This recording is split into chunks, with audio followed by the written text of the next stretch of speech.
أرحب بكم من جديد أصدقائي. أرجو أن تكونوا في وضع ممتاز.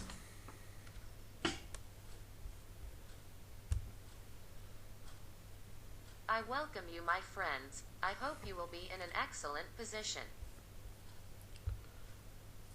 كتابة الأسطر البرمجية التي تنفذ فتح ملف الإكسل الخاص بالزبون الذي تم تحديد السطر فيه عند النقل مزدوجة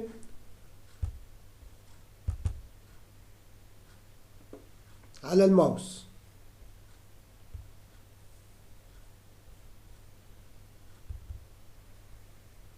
Writing the lines of code that executes the opening of the customer's Excel file, who specified his line and double-clicked the mouse. نتذكر مع بعض أصدقائي في الدرس الماضي تم معرفة السطر المحدد الذي هو رقم الزبون.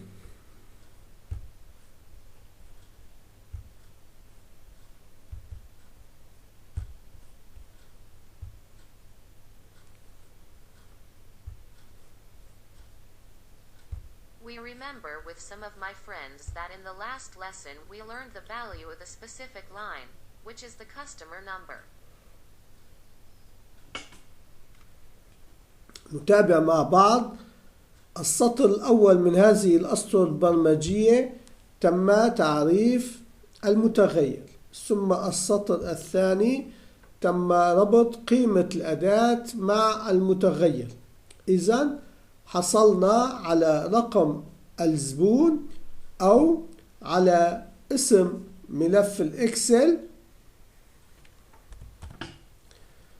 الخاص بهذا الزبون لكي نستطيع أن نكتب الأسطر البرمجية التالية التي سوف يفتح بها هذا الملف. We follow up with some of the first line of these lines of code. A variable has been defined, then the second line. The value of the tool has been linked with the variable if we obtain the customer number or the name of the Excel file for this customer so that we can write the next line of code that will open this file. السطر الثالث هو خاص بإغلاق النموذج الثاني، لأننا يجب أن نظهر نموذج ثالث يوضح بيانات كشف حساب الزبون الذي يتم فتح ملف الإكسل الخاص له.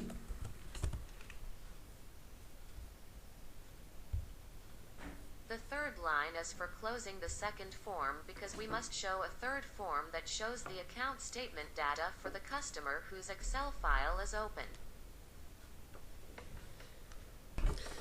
السطر التالي يتم كتابة الامتداد لمكان تواجد ملف الإكسل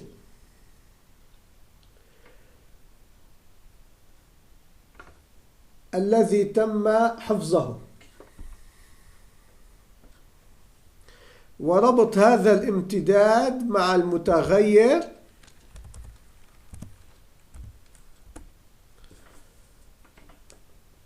جيم لكي نعطي أمر فتح في السطر الذي يليه. The next line is written as an extension of the location of the saved Excel file, and linking this extension with the variable g in order to give the open command in the line that follows it. بقي لدينا السطر الأخير المسؤول عن تنفيذ مهمة فتح ملف الإكسل المطلوب. We have the last line left responsible for the task of opening the required Excel file.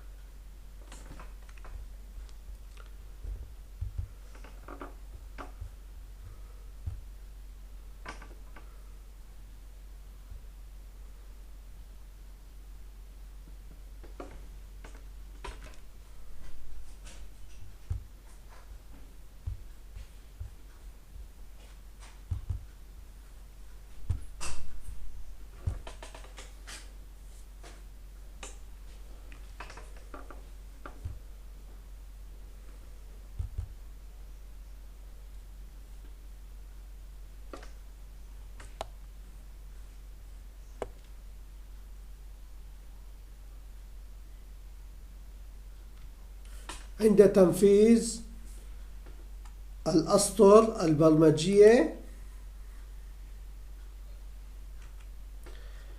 تم التأكد من صحة ما تم تسجيله، وحصلنا على ملف الإكسل الذي رقمه 4، وتم إغلاق النموذج الثاني.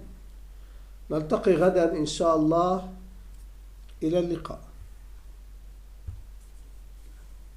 When executing the programmatic lines, it was verified that what was recorded was correct, and we obtained the Excel file numbered 4, and the second form was closed.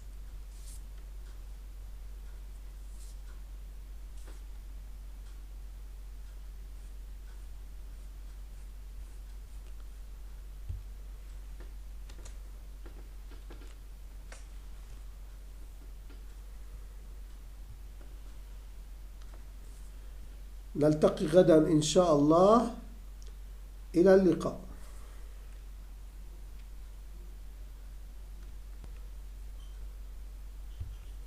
We meet tomorrow,